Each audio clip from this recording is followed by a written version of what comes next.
Istaroth is out here playing 4D chess, and we are just her pawns.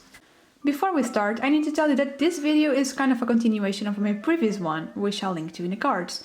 So in order to understand where I'm coming from, it would be best if you watch that first. But TLDW, the Traveler is a shade of the primordial one, namely the Shade of Light, and their quote-unquote twin was actually created by them. So, now that is out of the way, I raised a question at the end of the last video. Why would the shades of the primordial one be fighting each other? Namely, why is the Sustainer opposing the Traveler? And I suggested that, since the creator, or Phanes, wasn't around, the Sustainer might have made the move to seize power to herself. But I purposefully didn't mention two very important pieces of information that are able to lead one down a completely different train of thought. And those are the Second Who Came and the new timeline Nahida dropped on us. So let's start with the Second Who Came, or the Second Throne. The book Before Sun and Moon paints Phanes and its shades in a very good light. They created as it is and humans themselves, and they cared for humans. If there was hunger, heaven would send down rain so the people could grow their food.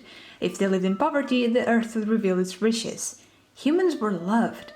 The one condition put on them was that they could not succumb to temptation, but at no point was it said that the shades punished their people in any way. Which just doesn't sound like the Celestia we know, which has destroyed not one but multiple civilizations.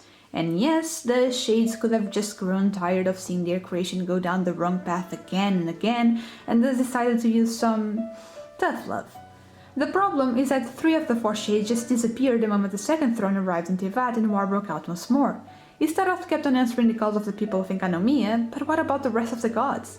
We know war ended eventually, and the scribe who wrote the book Before Sun and Moon assumes the primordial one won the war because the people of Enkanomiya were banned from returning to the surface, supposedly by Phanes. But here it is worth pointing out the Sun Children were already a thing. The people never saw Phanes again, and there is no indication Istaroth carried its message, so it's very possible that the rulers of Enkanomiya were simply unwilling to give up on their newly acquired power, thus deciding to make up this band to control their people and prevent them from leaving. And there is absolutely no other indication of who won the war. But like I said, things just go down for the humans from here, and suddenly Celestia is no longer a caregiver but a punisher. It's such a stark contrast that it leads me to question whether the primordial one really won, or if Celestia is currently under the rule of the Second Throne.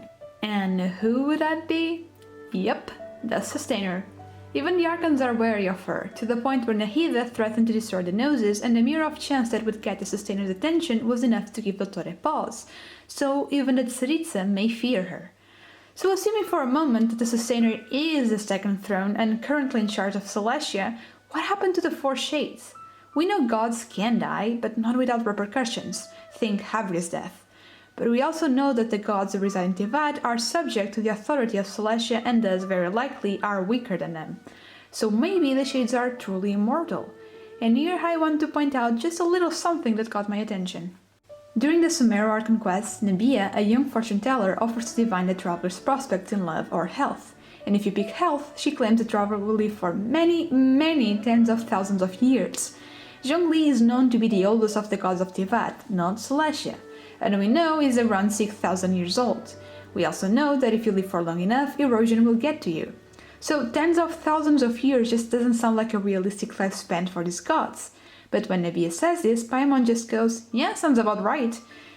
Keep in mind that this is just a child. We don't know how trustworthy Nebia's readings really are, but she did correctly divine that the traveler had beef with the gods, so that's that.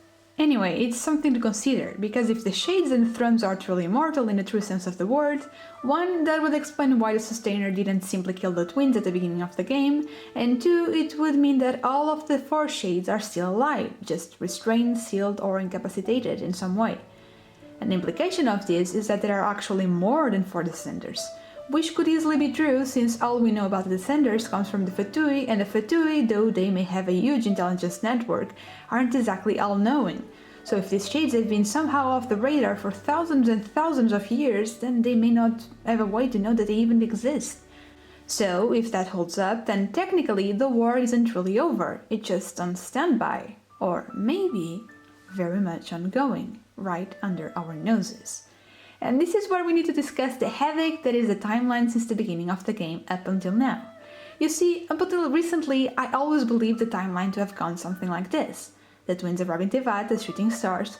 The would-be Abyss twin wakes up first and goes on a journey through Tevat, eventually ending up in Canria during the Cataclysm, after which they come back to wake the traveler up and leave. That makes sense, right? But Nahida just told us that the Abyss twin randomly popped up in Irminsul's memories in Canria and only started their journey after the Cataclysm. Which I just can't wrap my head around, because what were they even running away from then? If the Cataclysm was over and the Abyss twin was just strolling around Tevat, why suddenly leave? Does this have anything to do with the truth of this world that they claim to have discovered? Even then, if you consider Dane, then where in the middle of all of this did it fall? Did it just leave after the Cataclysm like nothing happened to travel with our sibling? Then why does our sibling even consider Dane a traitor in the first place? Well, what if I told you that this is where two different timelines crossed over each other? Okay, stay with me, this is about to get really speculative. Remember, it's just a theory, my own personal thought experiment, so take everything with a massive grain of salt. But I think it's worth exploring this possibility, because this is where Istaroth and her master plan enter the scene. First off, we know someone is messing with Irminsul information about the end of the Abyss siblings' journey. This action, however, is not recorded in itself by the tree, which makes me believe it was the Descender's doing. Secondly, like I theorized in my previous video, Venti was a wind spirit, likely created by Istaroth. Now, his demon name is Barbatus, and according to the Lesser Key of Solomon, Barbatus is a Duke of Hell who possesses knowledge of past and future events. A creation cannot be greater than its creator. So assuming Venti has some of these abilities, which she certainly seems to know a lot that he just won't share, Istaroth would also possess them to a greater degree. So what I'm proposing is that Istaroth not only knows the future, but she can also see all possible timelines. And the reason why I think she may be able to do this is because of the other three shades. Remember how I said the others just stopped all contact with their people once the war broke out? If the Second Throne was able to overpower them, then they may already have been sealed in some kind of way by that point. But how would they even seal Istaroth? Because she was said to be every moment. This is a god with control over time. There would always be past and maybe even future versions of Istaroth who were not sealed. So, if she can move along timelines at will, then the Second Throne cannot do anything to her. Not permanently, at least.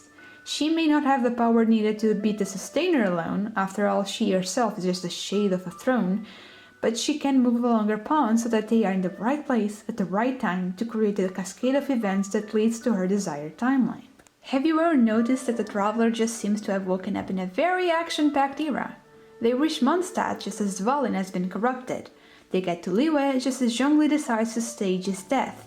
They venture into Nazuma right as the civil war breaks out. The sages enact their plan in Sumeru right at the time that the Traveler arrives. This has only been made possible by the fact that the Fatui, the Abyss Order, and the Traveler, three independent entities, are working in tandem. And in turn, the Abyss Twin and the Traveler are only making their moves at the same time because they woke up at different times. Can you see where I'm getting at with this? We don't know how the seal of the twins broke, but the fact that it wasn't simultaneous makes me think that it was Istaroth that was pulling strings all along. And consider Paimon as well. The Traveler woke up and then randomly fished Paimon out of the lake. That's weird, isn't it?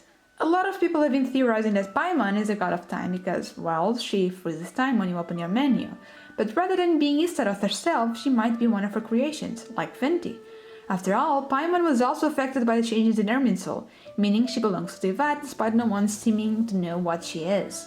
So Istaroth might have created her with the purpose of waking the Traveler up at the exact moment in time, and doing so may have expended all of her emergency food's power, making her fall into that lake and lose her memories.